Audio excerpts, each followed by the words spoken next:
Bueno, bienvenidos a todos, saludos, que Hashem les bendiga, buen comienzo de semana para todos. Quiero dar hoy comienzo a una nueva charla que vamos a tener por la plataforma de Google Meet, la Comunidad Noágida Internacional Mendoza.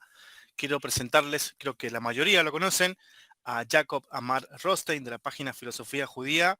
Hola, ¿cómo estás, Jacob? Excelente, ¿ustedes? Muy bien, amigo.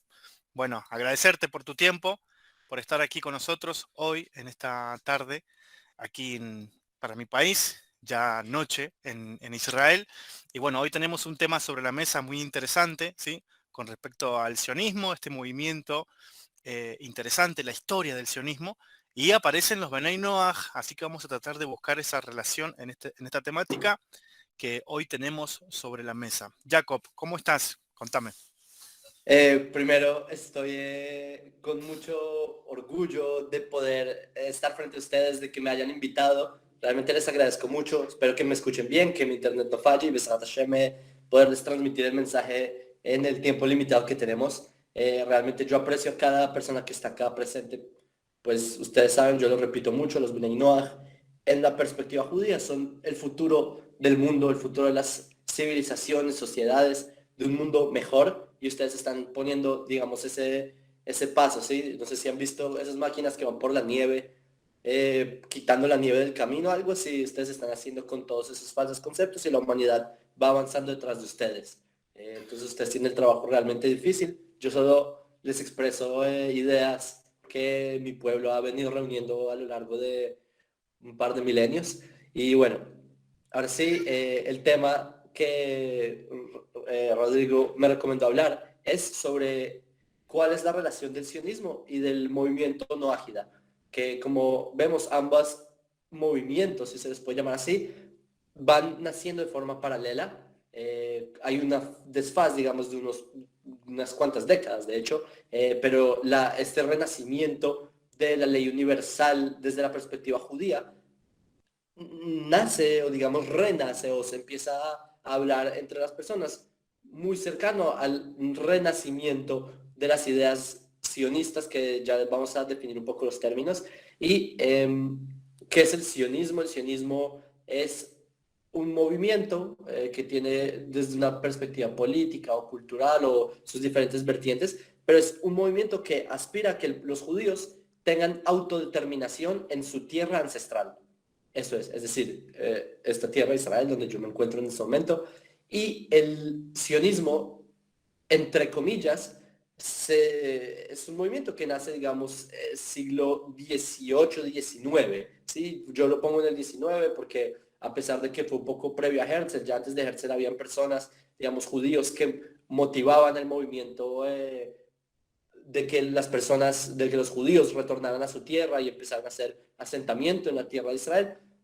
Fue más bien a partir de Herzl, a finales del siglo XIX, ya en 1896, él escribe su libro El Estado Judío, un año después Congreso Sionista, etc.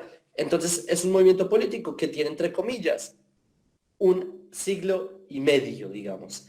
Pero, ¿por qué digo entre comillas? Porque el sionismo, ¿qué es? Es el nacionalismo judío expresándose nuevamente en la historia.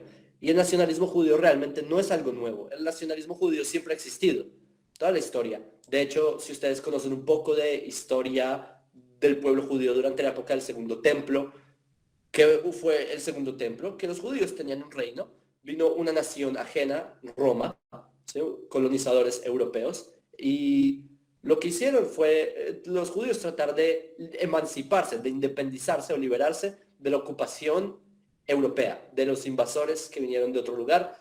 Y esos son los famosos revueltas de los celotes en la época del segundo templo, que luchan para poder, digamos, liberar Judea de Roma.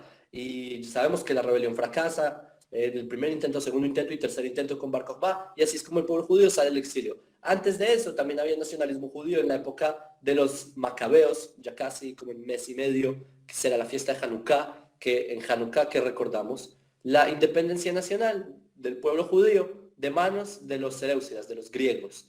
Y antes también, las épocas de los reyes de Israel, los reyes de Judá, siempre se aspiró digamos, tener esta libertad nacional y así sucesivamente. Entonces el nacionalismo judío no es algo que nació realmente con Herzl, es algo que simplemente en la época, en el siglo XIX, se adopta o renace ese sentimiento nacional judío colectivo para crear un país o recrear un país, el tercer país que tienen los judíos en su historia, que es el Estado de Israel. Ok, espero que no los estoy llenando de muchas ideas. ¿Vamos bien o voy más lento?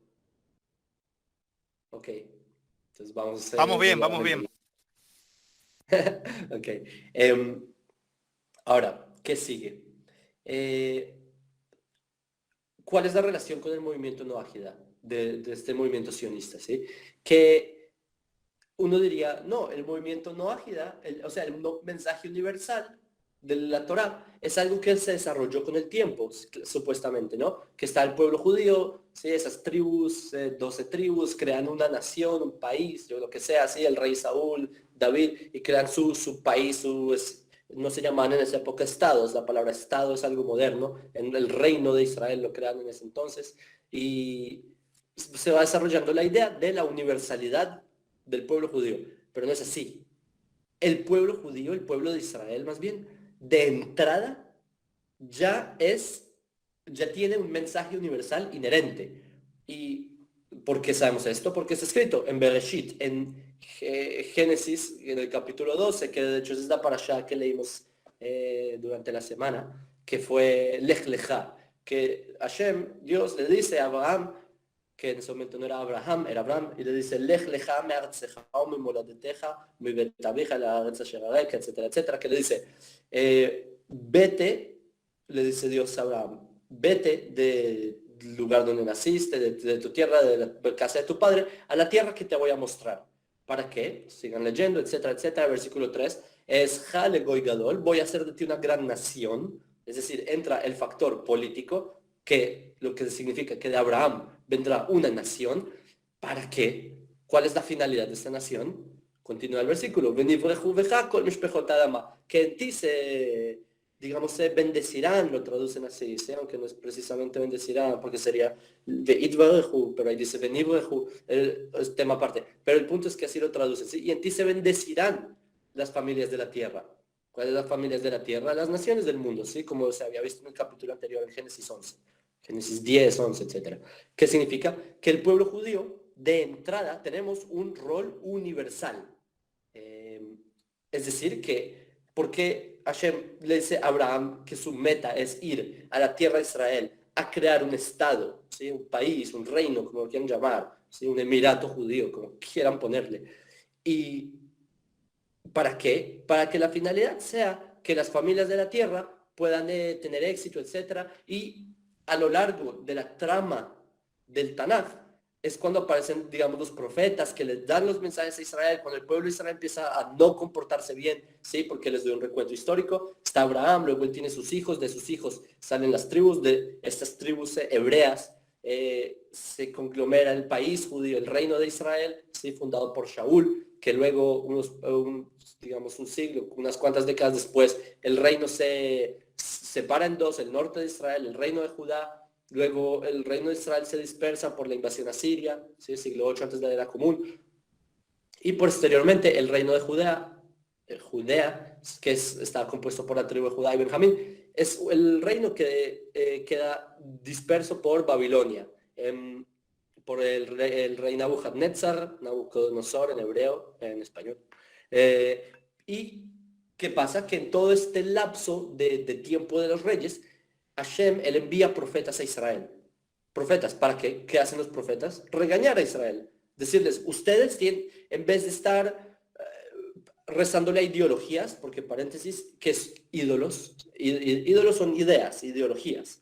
¿Sí? Como dice el Midrash, que eso también es un Midrash de Lech Lecha, que el papá de Abraham, Terach, él tenía una tienda de ídolos. No sé si conocen ese Midrash, que venían las personas a la tienda de Terach, de Taré en español, y las personas venían con sus problemas y le decían a Terach que dame una solución. ¿Y qué hacía Terach? Les daba un ídolo, es decir, les daba una ideología en que creer, les daba sentido.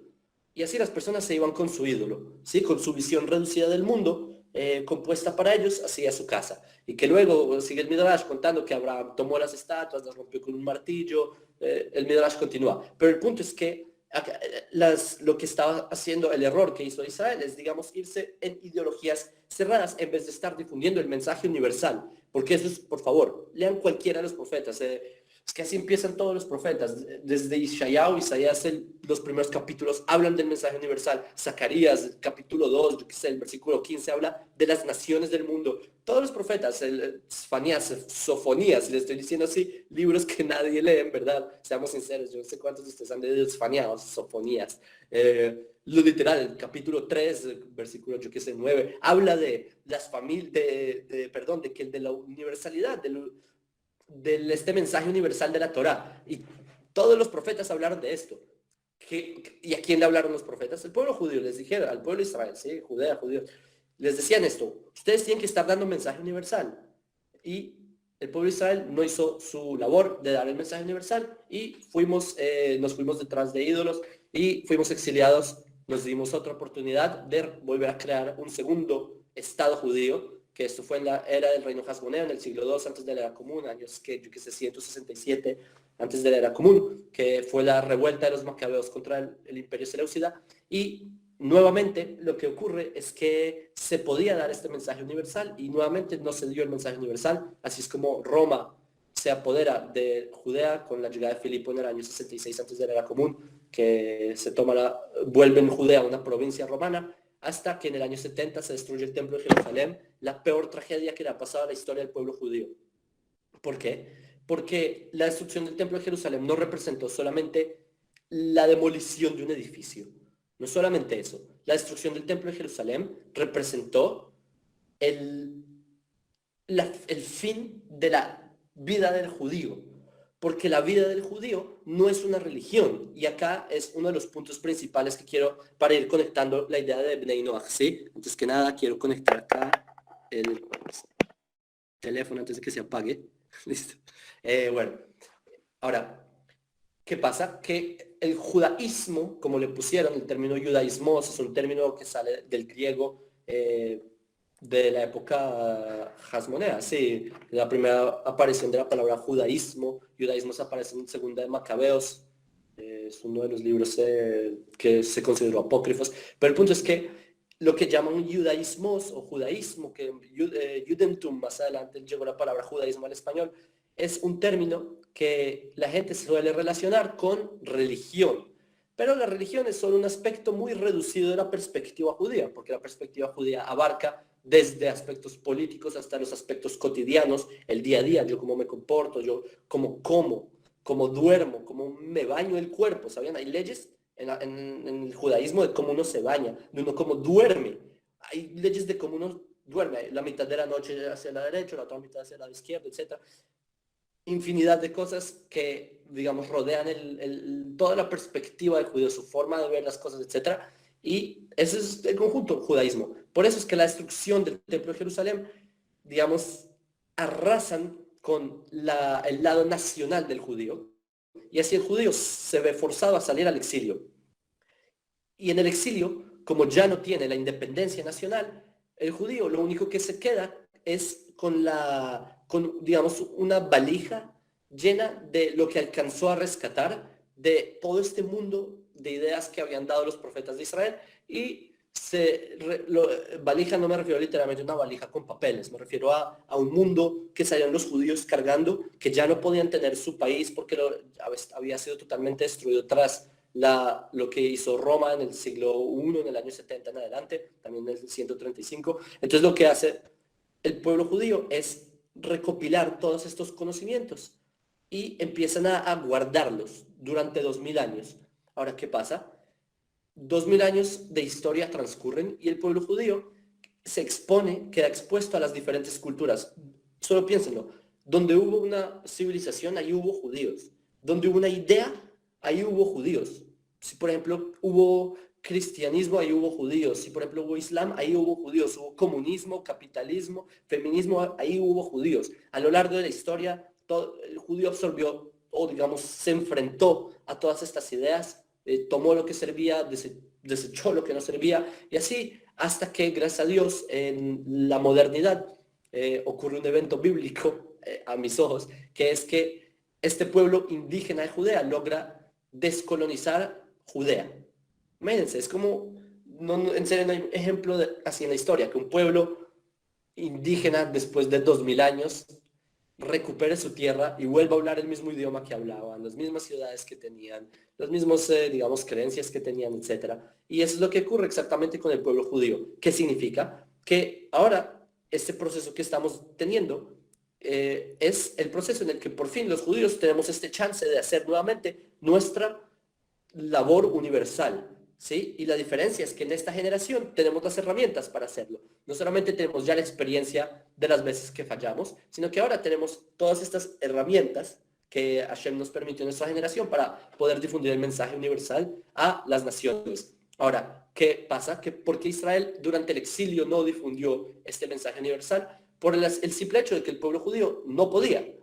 El pueblo judío durante su día a día estaba ocupado en tratar de sobrevivir. Y no me refiero a que los judíos se preocupaban de sobrevivir mañana, de qué van a comer mañana. Los judíos se preocupaban de qué van a comer hoy. Así fue la vida del judío durante 2000 años. Porque al judío no se le quiso en prácticamente ningún lugar del mundo. Hubo épocas en las que les fue bien y a las pocas décadas, nuevamente, eran persecuciones y el judío siempre estuvo preocupado en la supervivencia. Y una persona, ustedes no se pueden, por eso está escrito, ama a tu prójimo como a ti mismo, ¿sí? Como encárgate de ti, y si tú estás, digamos, centrada así, ya estás bien, puedes empezar a proyectar a los demás. Porque si una persona está, digamos, en caos él mismo, ¿cómo pretende no ser caos para los demás? ¿Correcto? Entonces, lo mismo el judío, por 2000 años no se pudo dar el lujo de hacer eso. De hecho, hay una cita que está escrita en el libro Emilio del filósofo francés Jean-Jacques Rousseau, uno de los padres de la Ilustración y de la enciclopedia, que él dice que, él escribió que ¿cómo es que escribe? Que a él le interesaría mucho escuchar lo que tienen los judíos para decir, pero eso solo será posible el día que los judíos tengan su propio país con sus propias universidades y ya no sean perseguidos. Pues el sueño de Rousseau se cumplió 250 años después y hoy en día el pueblo judío tenemos nuestras universidades, entre comillas, ¿sí? Ya tenemos, digamos, una tarima internacional en la que el pueblo de Israel es escuchado.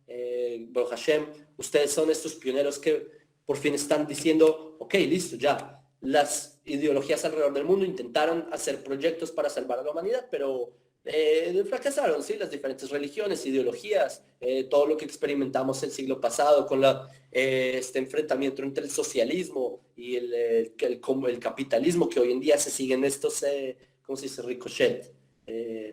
Esquirlas de estas ideas de socialismo que están evolucionando o involucionando a ideologías de género o ideas más progresistas que son solo ideas que están tratando de enmendar los daños que se ha hecho a la humanidad a lo largo de la historia. Pero aquí es donde entran los Bnei Noach, que el movimiento Noachida, que por fin, como les dije, el pueblo de Israel, ahora podemos dar nuestro mensaje porque volvimos a nuestra tierra, como que ya cumplimos más las condiciones para poder hacer nuevamente el mensaje universal a las naciones. Paréntesis, y esto es solo porque esto es en el contexto de ustedes, no es por tratar de empujar el tema, pero una de las razones de por qué, digamos, el cristianismo como religión, aunque se haya basado en los textos hebreos, no llevó el ideal de la Torá, es por el hecho de que, y esto es una cita, creo que esto está en Mateo 21, 22, 21, algo así, que dice el maestro del cristianismo, él dice, dadle al César lo que es del César y a Dios lo que es de Dios. Es decir, en la teología de Occidente hay una separación entre lo que es el Estado, la política, y la religión, la espiritualidad. Son dos cosas distintas, pero en la perspectiva hebrea no es así. Por eso los sabios de Israel rechazaron la idea del Mesías que proponía Roma, mientras que el Mesías hebreo es uno que propone que hay una unión entre la política y la espiritualidad. Es lo mismo, para el judío es la misma cosa, porque la política judía está en la Torá, etcétera, etcétera. Y aquí es donde entran los Bnei Noach, porque los noajidas, siendo que los noajidas son naciones, como les dije en Zacarías capítulo 2, versículo 15, que está escrito que las naciones son las que tendrán naciones, cuando el Tanaj habla de naciones se refiere a entes políticos, ¿sí? Entonces las naciones tendrán contacto con el pueblo de Israel y así es como se da la redención en sí. Es decir, ustedes como Bnei Noach, y esto de hecho lo saqué en un par de videos en mi página esta semana, no sé si lo vieron, que los Bnei Noach deben aspirar a desarrollar el lado nacional, digamos, o influir, digamos más bien, no desarrollarlo, sino influir en lo que es el campo de la política, etcétera. ¿Por qué? Porque la fuerza que mueve al mundo, al fin de cuentas, es la política. Porque, o sea, acá les hago un paréntesis, fácilmente el pueblo judío pudimos haber dicho, bueno, creemos una nueva religión llamada el noajismo, y que esta religión se encargue del aspecto espiritual de las personas y que digamos a las personas cómo ser espirituales y cómo comportarse bien y cómo respetar a los padres y hablar bonito, etcétera, etcétera. Pero al fin de cuentas, la religión es un aspecto reducido del, digamos, la abstracción del ser humano, del mundo, y solo la religión no es capaz de mover la realidad entera, porque hay una fuerza aún mayor, y esa fuerza es la política, al fin de cuentas. Cuando podría ser que la religión influye en la política, empiezan a, digamos, a la historia a moverse de una forma distinta. Y es por eso, es un paréntesis del paréntesis, o sea, un corchete, que esa es, digamos, la diferencia de perspectivas de lo que es Mashiach ben David y Mashiach ben Yosef, que es Mashiach ben Yosef, es el lado que trata de mover la historia por medio de la economía, porque la economía es una fuerza muy grande de la humanidad, pero Mashiach ben David supera a Mashiach ben Yosef, porque es la fuerza que mueve al mundo a través de la política, ¿sí? Por eso Mashiach, ungido, etc. Entonces, cerrando el corchete, cerrando el paréntesis y cerrando el que es cuadrado, que no sé cómo se llama. Entonces, acá es donde yo diría que los Bnei Noach deben tomar parte en lo que es estar ligados a lo que es la aspiración política del pueblo de Israel, ya que es por medio del nacionalismo judío, que hoy en día lo llamaron sionismo por la palabra Sion. Sion es la tierra de Israel, ¿sí? Sion, ¿cómo es? Alá Gaboa, Alilech Maser Sion, Arime Bekoach Koler Maser Yerushalayim, para un versículo de Isaías, ¿sí? Sion es la tierra de Israel. Sion, que levanta tus ojos al retorno de Sion. Entonces, de ahí viene la palabra sionismo. Entonces, ¿qué pasa? Que este movimiento nacional, que simplemente es el renacimiento nacional de Israel, le pusieron sionismo y por eso es que el Noahida debería estar conectado a lo que es la aspiración sionista.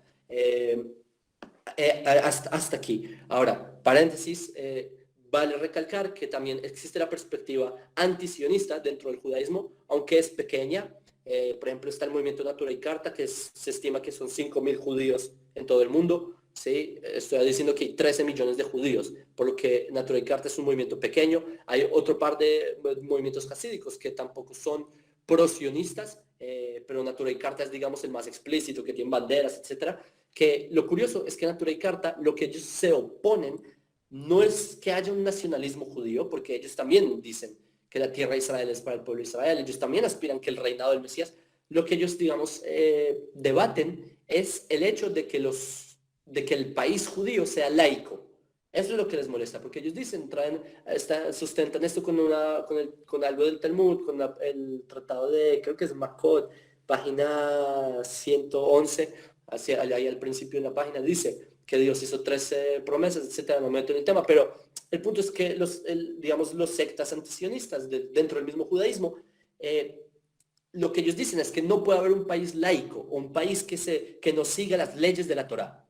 Entonces, por eso también debemos conocer que existe una perspectiva antisionista dentro del mismo judaísmo que también aspira a que haya un modelo de un reino. Ellos también aspiran a que haya leyes noágidas. Yo he tenido el mérito yo tengo amigos, de hecho, Sadmer, que son antisionistas, y ellos también me dicen, sí, hay que difundir las leyes noágidas, etcétera, pero discrepan con el tema de que el Estado de Israel actual sea laico, ¿sí? A diferencia del 97% del pueblo judío, que nosotros consideramos que incluso un país laico sigue siendo, digamos, una muestra del renacimiento nacional del pueblo de Israel, los huesos secos que vuelven a la vida después de 2000 años. Y hasta aquí la introducción. Espero haberlos...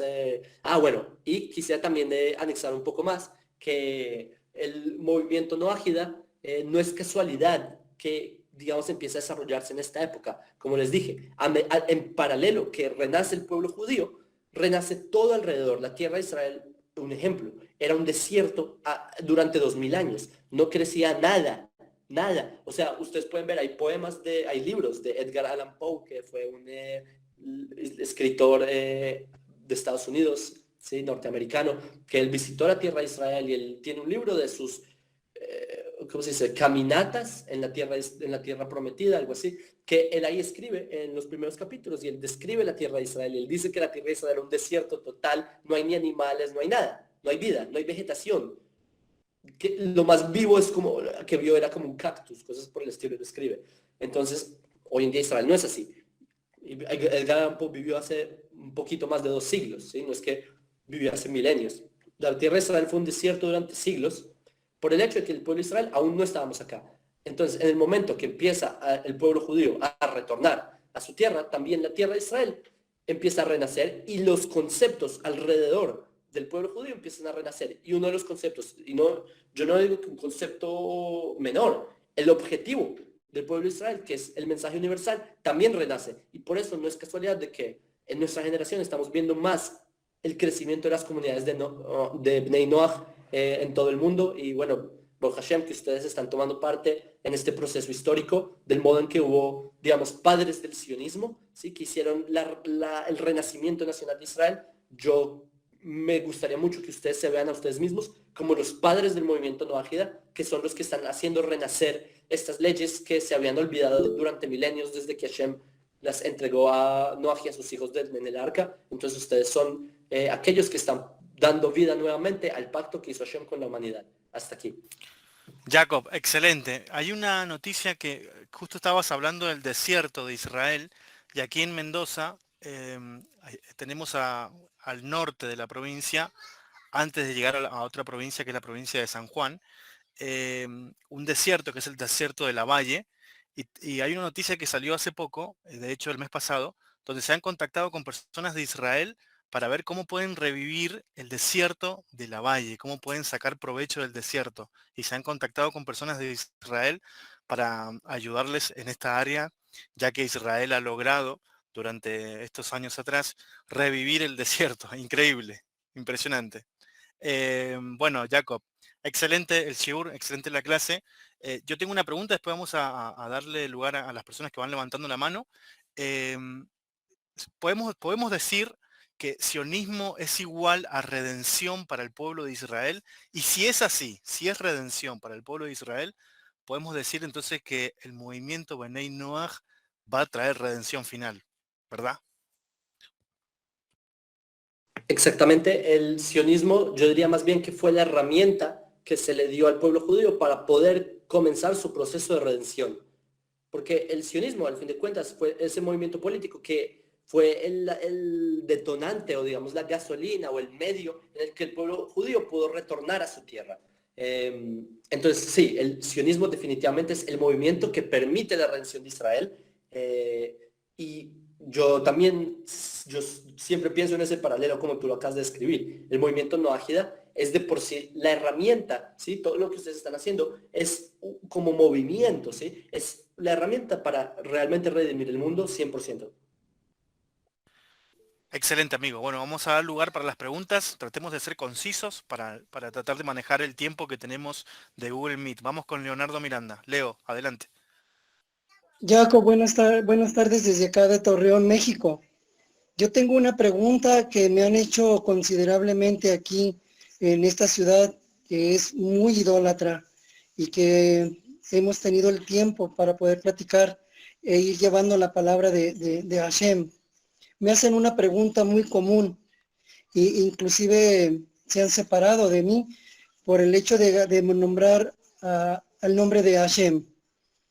No sé qué responderles, Jacob. Entiendo lo que tú has explicado. Eh, Lamentablemente me hacen una pregunta que no supe responder. ¿Por qué Hashem? ¿Por qué si ellos mencionan que es Yahweh? ¿Qué les debo de contestar como no ágida? Que primero que todo la letra Y no está en esa palabra. La palabra el nombre empieza por Yud, así que en el momento en que ellos dicen Y, ya están tergiversando el nombre de Dios, es decir, estarían poniéndole un apodo a Dios. Entonces, yo les diría que primero tengan cuidado, que primero conozcan el idioma hebreo, ¿sí? Para, si está prohibido pronunciar el nombre de Dios, pero si ya lo van a pronunciar, qué bueno, entonces, ¿para qué hacerlo mal, sí? Entonces, yo les diría, señores, la letra Y ni siquiera existe en el hebreo, o en esta palabra, ¿sí? Porque en el Teimaní sí hay una letra Y, que es una Gimel, con un punto, que es otra letra, ¿sí? Entonces, primero, ese es un apodo lo que están diciendo. Y lo segundo, ¿por qué decimos Hashem? Por respeto. Simplemente por respeto, porque es un nombre que no se puede, de hecho, en la ley judía, ¿sí? Esto es solo para entender. Nosotros le hablamos con respeto a nuestros padres. Yo no le puedo decir a mi padre por su nombre, está prohibido. Yo no le puedo decir a mi papá su nombre, no se puede. Con mayor razón a Dios. Entonces, esto es cuestión de respeto. Si la persona realmente le tiene un respeto a Hashem, que lo llame, que lo llame con respeto, ¿sí? Que no le ponga apodos, mucho menos.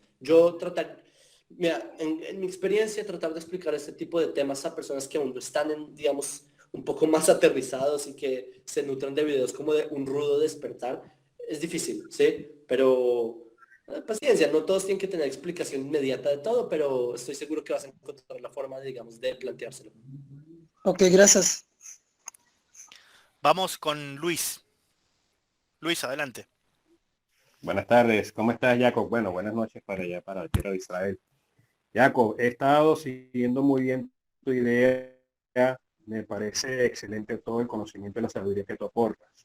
Y bueno, como creo que saben muchas personas aquí alrededor del mundo la situación política que estamos viviendo aquí en Venezuela, yo, bueno, como muchos venezolanos hemos estado pendientes de esto, de la política. No encuentro ninguna tendencia, ¿verdad? Política o ideológica que definitivamente no solamente pueda sacar a Venezuela de la situación en la que estamos, sino también desde el punto de vista mundial, que hay una crisis, como todos sabemos, crisis de valores, crisis de todo. Y esta perspectiva que tú estás brindando, una perspectiva política, me parece sumamente acertada y yo lo he podido comentar en otras oportunidades acerca de la creación de partidos políticos, por lo menos en América Latina, que es lo que nos está concerniendo a nosotros, que somos de la parte de habla hispana, y obviamente que eso tiene que irse reproduciendo, como tú y Miel lo dices, como una bola de nieve en otras naciones, o sea, crear partidos políticos para ganar elecciones políticas a nivel internacional y a nivel mundial, y que bueno, obviamente todos pues tributando a la venida y la llegada de Mashiach Melech HaMashiach. ¿Ok? Esa es mi intervención, lo más breve que puedo hacer. Sí, estoy de acuerdo que el movimiento no agida debe dar pasos muy contundentes hacia todos los campos. La política es el campo principal, pero no agida no se puede quedar atrás en otros campos como en la ciencia, en el arte. Solo ten en cuenta, las personas en Latinoamérica prenden la radio y que escuchan drogas, yo qué sé, un montón de perversiones. ¿Por qué? ¿Que acaso las mujeres son pedazos de carne? ¿A qué horas pasó esto en la música? Entonces también todo debe tener contenido monoteísta. Por eso el no ágida debe, digamos, adentrarse en todos los campos que rodean la vida diaria, ¿sí? Que ese es el concepto de los sabios entre las naciones, son los intelectuales no ágidas, que, ¿sí? Los intelectuales monoteístas de la perspectiva de la Torá, porque hay otras formas de monoteísmo, ¿sí? Los monoteístas de la perspectiva de la Torá, que digamos, se influyen en todos los campos de la vida diaria. Este proceso se dará eventualmente, paulatinamente, yo espero que rápido, pero la política sin duda es uno de estos campos que más influye, sin duda, pero no descarta que en todo lo demás también el Noaj Deva o los Bnei Noaj, de acuerdo a sus cualidades y sus habilidades personales, tome parte. Ok, gracias Jacob, gracias Luis ahí por la pregunta. Bueno, Querido, acabo de decir lo mismo en la transmisión Radio Barca. Querido Jaco, acabo de decir exactamente lo mismo. Si lo ves, revisa, acabo de decir exactamente lo mismo. bueno, bueno, ahí acaba de intervenir Menayé, para los que no lo conocen. La pregunta que hizo Emilia en el chat, creo que la acaba de responder Jacob con respecto a el Benay Noach, que debe, no solamente en la política, sino en diferentes campos, debe profundizar y debe crecer el Benay Noach en la educación, que creo que es muy importante también, es un tema que lo hablamos consecuentemente. Le voy a dar lugar ahora a Mario Quevedo, después a Carlos. Adelante, Mario. Hola, Jacob. Mar- Mucho gusto en conocerlo. Bueno, un saludo para todos. Hola, Menashe. Bueno, mi pregunta es la siguiente. Referente al tema de las costumbres, que es una palabra que escucho que se menciona mucho en el campo de los noágidas. Y bueno, precisamente meto aquí, perdóname a Leonardo, la pregunta que él hace como que encaja precisamente en esto, en la parte de las costumbres. Yo te voy a leer dos versos simplemente, bueno, las citas. No sé cómo aparecerá en hebreo, pero en castellano, en Levítico 20:23, Hashem dice que no anden en las prácticas o en las costumbres de las naciones, que yo echaré delante de ustedes. Entonces, en Segunda de Reyes 17:8 aparece ya que fue un hecho que el pueblo de Israel lo hizo. Bien, entonces yo me puse a investigar la palabra costumbre y encontré que dice que es un hábito o tendencia adquirida por la práctica frecuente de un acto. Bien, tú lo decías que tienen ustedes los judíos como costumbres de cómo dormir, de cómo bañarse, de cómo... Entonces veo que realmente, o sea, es introducir plenamente no solamente en el campo político, sino en todo, la música, en todo, la Torá. De verdad, que es la parte donde como que tiene que meterse de raíz hasta que suba arriba y el fruto totalmente también sea los mensajes divinos de la Torá. Entonces, es eso lo que quería decir. Y bueno, de verdad que hay mucho trabajo, porque es desmenuzar toda esa ideología en todos los aspectos que lo rodean a uno como ser humano. Eso era lo que quería compartir. Y así es, de hecho, ¿cómo estamos de tiempo? Paréntesis. Creo que tenemos unos minutos todavía. Entonces, Mario, lo que dices es exactamente el concepto de las 7 fundamentos no ágidas, porque si fueran solo 7 leyes, entonces, ¿saben? Una persona no mata y no roba y no se come un animal que estaba vivo y ya no ágida. Pero es mucho más que eso. Por eso es que, digamos, meter al mundo no ágida en la religión no ágida, ¿sí? La religión es una parte ritual conectada a lo espiritual y ya. Pero en el momento en que cada aspecto de la vida del ser humano está intencionado a una conexión con Hashem, es otra cosa distinta.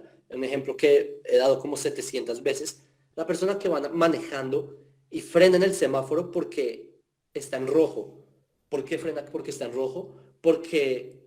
Quizás porque tiene miedo a que le pongan una multa o porque por medio de frenar en rojo está cumpliendo una ley no ágida, la ley de Dinim, ¿sí?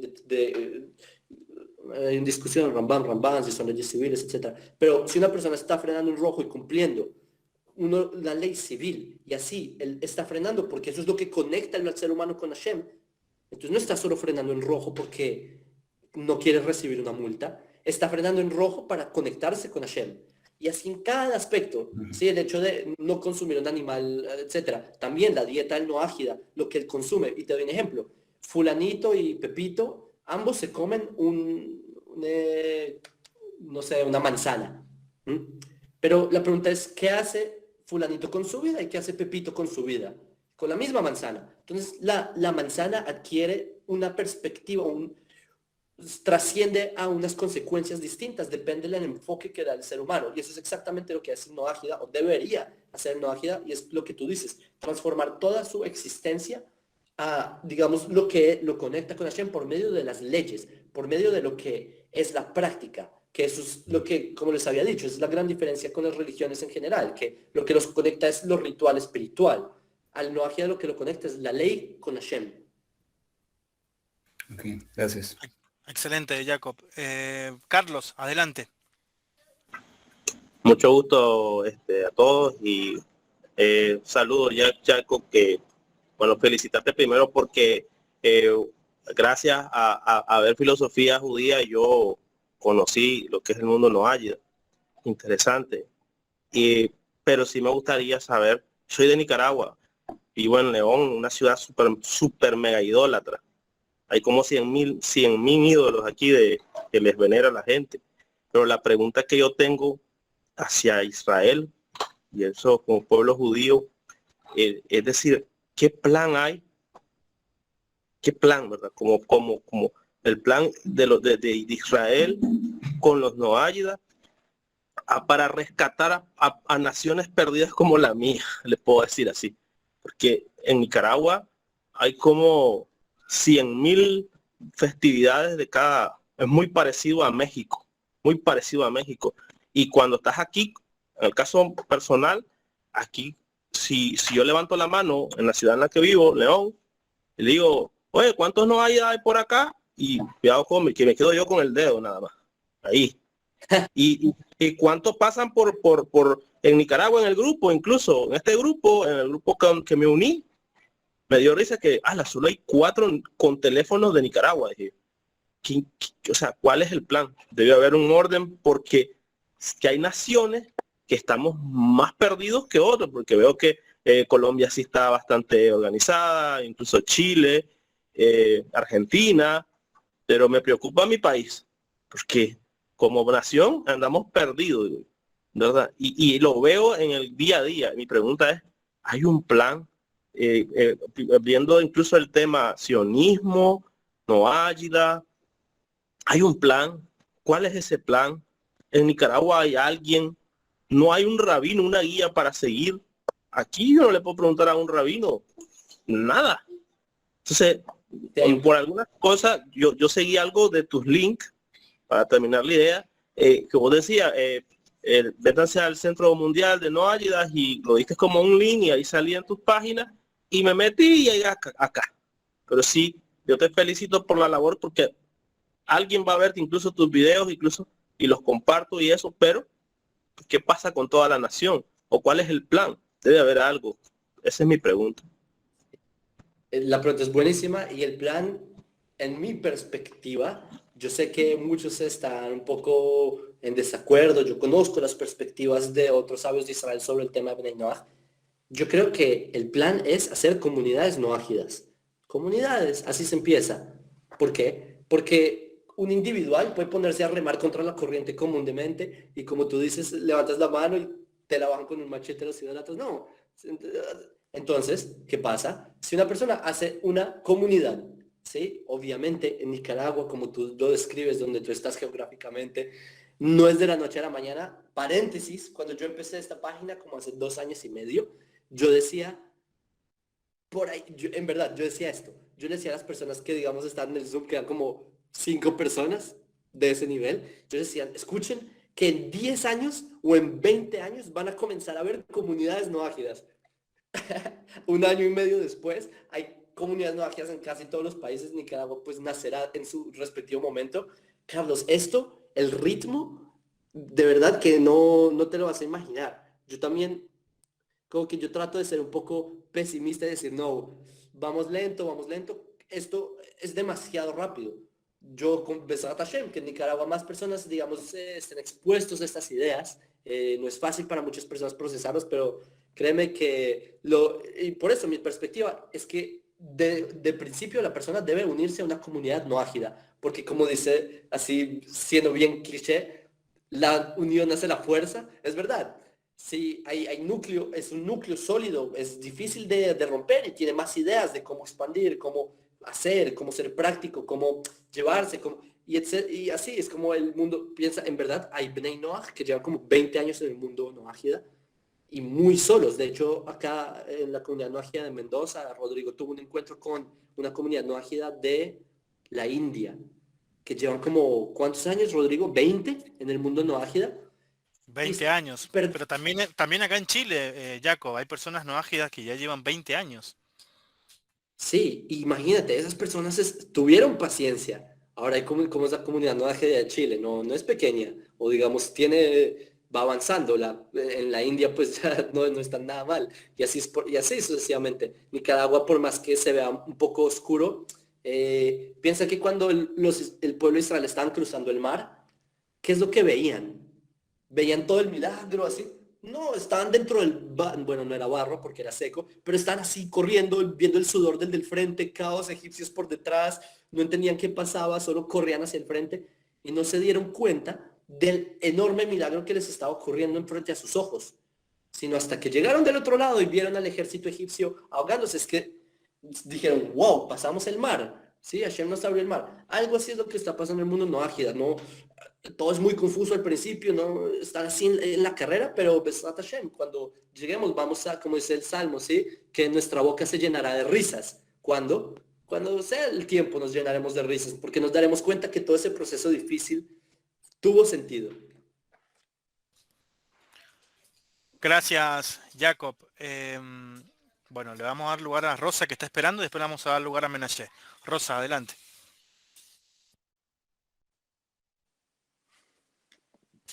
Puedes activar el... Ahí está, bien.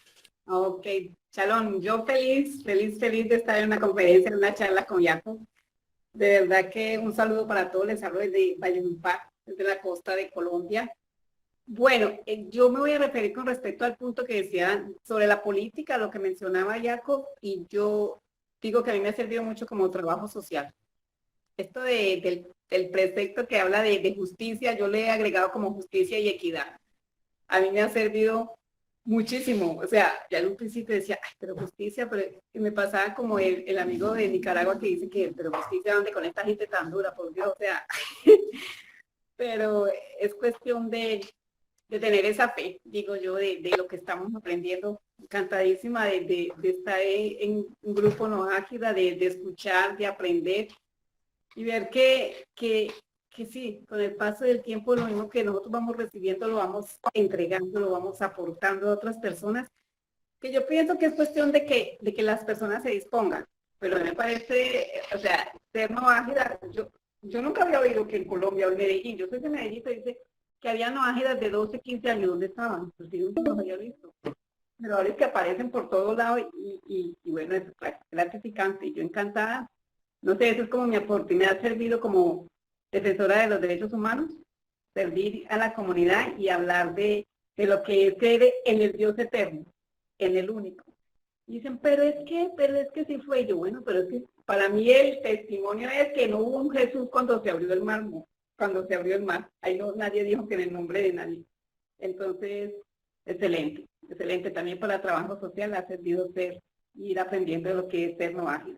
Muy agradecida con ustedes también por todo lo que nos quieren enseñar siempre. Saludos para todos. Gracias, Rosa, por las palabras. Y sí, hay que ser prácticos al fin de cuentas, ¿no? Lo que es el trabajo social es algo práctico. De hecho, sé que en una visita que tuvo el, digamos, secretario general de Brit Olam, del habla hispana, en Chile, él tuvo impacto con unas, digamos, jóvenes ¿cómo se dice?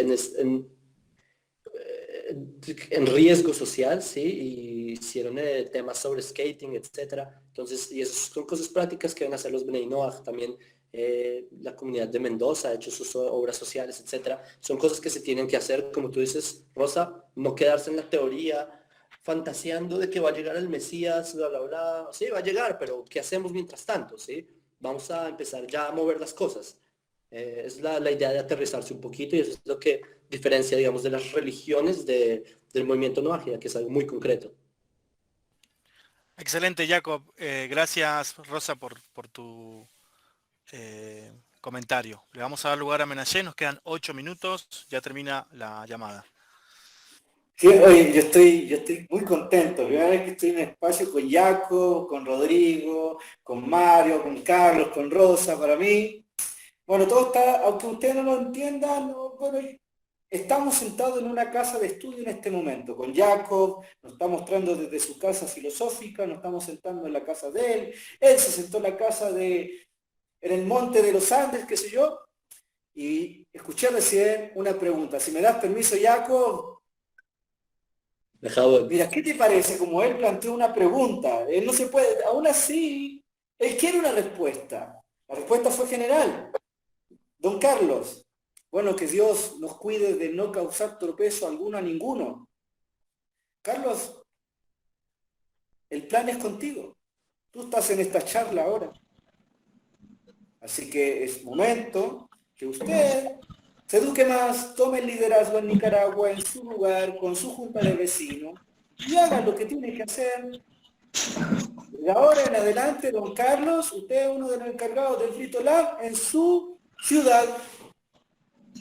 Sea parte de la historia, sea parte del cambio, todo cambia. Y hoy en día que haya hecho esta pregunta en vivo, en directo, con filosofía judía, ¿por qué no? Que Dios nos cuide de causar tropiezo alguno y que de algún lugar dentro de usted salga esa motivación, ese coraje y haga lo que tiene que hacer dentro de todas las injusticias que está viendo en Nicaragua. Haga justicia. Muchas gracias, muchas gracias. Gracias, Menache. Bueno, queda Arturo y vamos con Arturo. No sé si quedaba Claudio también. Arturo, ¿puedes hacer tu pregunta?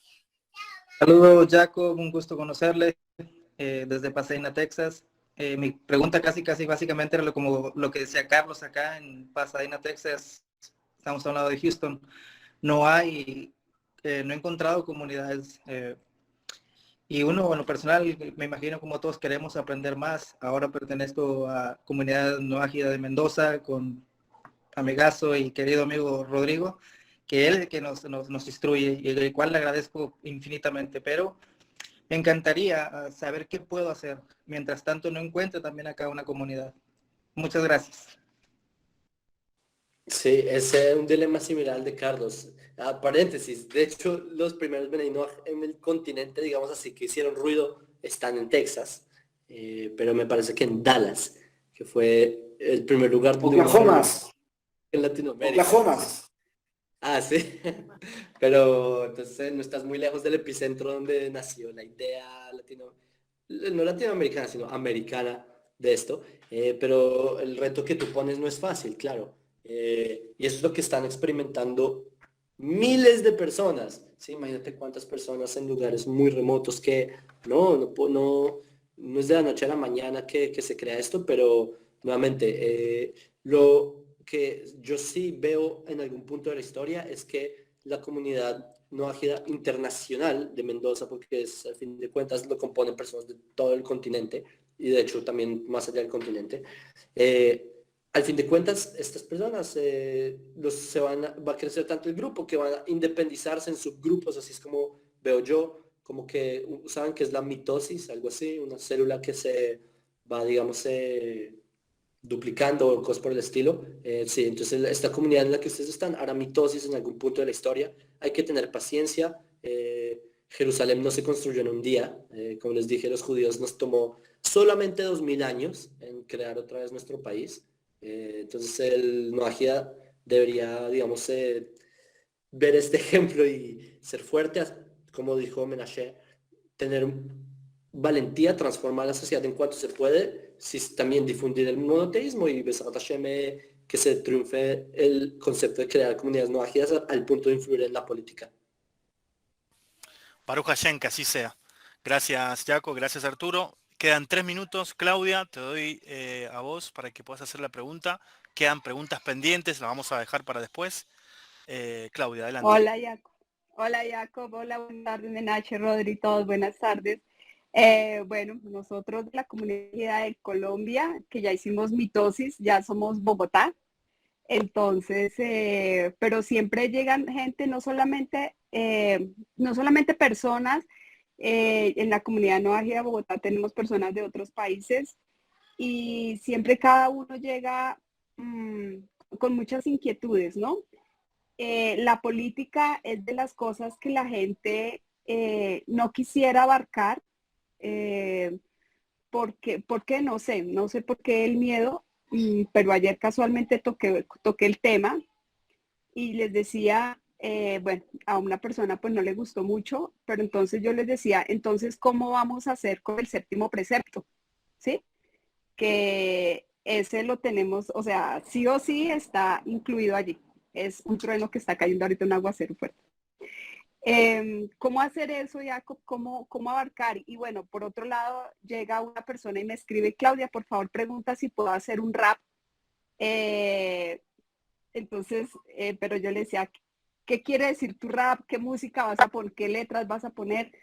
Entonces, pues yo no sabía qué contestarle y yo le escribí hoy al Rap Challenge y me llama al Rap Challenge y me dice, cuéntame la pregunta, dime qué quiere, o sea, qué quieren hacer con el nombre de Hashem en el rap. Entonces, pues yo le expliqué. Dile que sí lo puede hacer, que no nombre los nombres sagrados, pero que puede hacer el rap.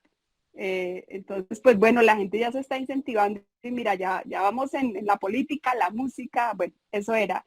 Jacob, gracias. Wow, buenísimo. De hecho, yo como hace 2 años hice una convocatoria para que Bnei Noach hagan grupos musicales. No funcionó en su momento, pero con lo que cuentas, quién sabe si otro intento se logre, que ese es el monoteísmo en la cultura. Lo que tú dices sí es inminente. No es intuitivo que las personas tengan que estar involucradas en la política. Es casi en contra de la... Aunque bueno, Platón dice que el ser humano es un animal político, ¿sí? Que somos animales sociales y políticos, etcétera, pero aún así no es tan intuitivo para muchas personas, especialmente cuando las personas están un poco decepcionados de la política, pero como tú dices, la mitzvah de tribunales es política, es algo inminente, y va a pasar, Besat Hashem. La política ya está ahí, la pregunta es quién va a tomar las riendas. Gracias, Jacob.